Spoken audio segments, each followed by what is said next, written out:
नमस्कार विद्यार्थी मित्रांनो, बी.एड सेमेस्टर 3 च्या विद्यार्थ्यांना अतिशय महत्त्वाचा जो विषय इंग्रजी आणि पेडॉलॉजी ऑफ स्कूल सब्जेक्ट्स, तर या इंग्रजी या विषयाबद्दल ए आहे त्याचं इंग्लिश, या इंग्लिश या विषयाचं पूर्ण सिलेबस आपण या सत्रामध्ये या व्हिडिओमध्ये समजून घेणार आहोत.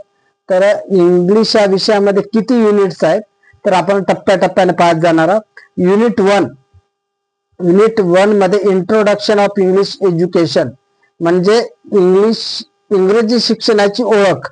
तर इंग्रजी शिक्षणामध्ये काय काय दिलेलं आहे ते युनिट 1 मध्ये या ठिकाणी आपण समजून घेणार आहोत.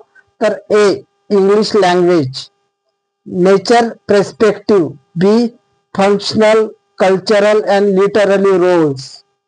Next C objectives of English teaching, D three language formula, E the place and importance of English language in school curriculum, F formulation of general and specific objectives. Next आता पहा, हा युनिट होता फर्स्ट. आता unit second आपण समजून घेणार आहोत. म्हणजे हे फक्त सिलेबस आहे आणि हे सिलेबस नंतर मग आपल्याला एक एक टॉपिक समजून घ्यायचा आहे. तर युनिट 2 मध्ये जाऊ आपण. Methods and planning the teaching of English म्हणजे पद्धती आणि नियोजन कसं करायचं इंग्लिशचे टीचिंग आहे तर त्याच्या पद्धती याच्यामध्ये. आणि याच्यामध्ये A teaching learning methods of language translation method, direct method, bilingual method आणि doctor West's new method, the substitution method. Next B approaches of teaching English, structural approach, communicative approach. आता C आहे meaning of planning, importance of planning. आता D आहे types of planning. त्याच्यामध्ये एक आहे year plan, unit plan, individual lesson plan, teaching skill introduction, explanation, probing question, stimulus, variation and closing achiever. आता F मध्ये आहे co curricular activities in the subject importance need and organisation. Next unit number 3 आता unit 3 आहे evaluation and subject analysis. आता unit 3 मधला A आहे construction of unit test, B आहे CCE its procedure assessment formats. आता त्याच्यामध्ये and practices for English learning in schools.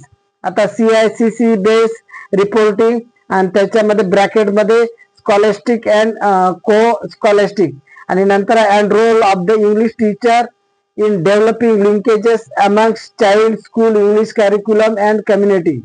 Concept of PSA म्हणजे याचं पहा problem solving ability and OTBA याचा long form open text based assessment. आता D मध्ये जाऊ आपण curriculum and syllabus concept and types. Next आता ई मध्ये content analysis and text book analysis. आता युनिट 4 आहे लर्निंग रिसोर्सेस. आता बघा रिसोर्सेस बद्दल आपण समजून घेऊया. A concept need and importance of learning resources.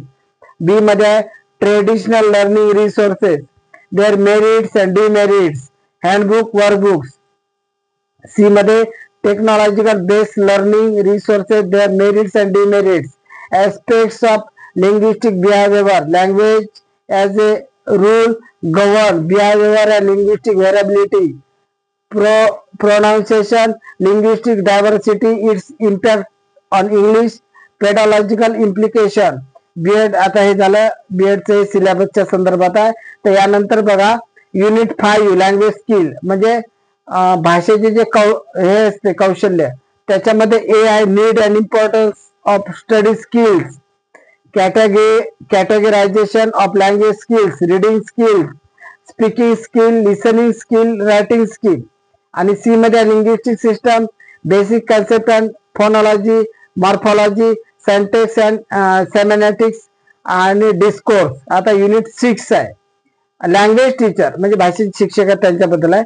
तर ए मध्ये qualities of effective English teacher, disposition and attitude, B importance of in service, training programs, conferences, seminars, workshops for professional growth of English teacher. C मध्ये जाऊ importance of agencies of for professional growth of English teacher NCERT SCERT diet.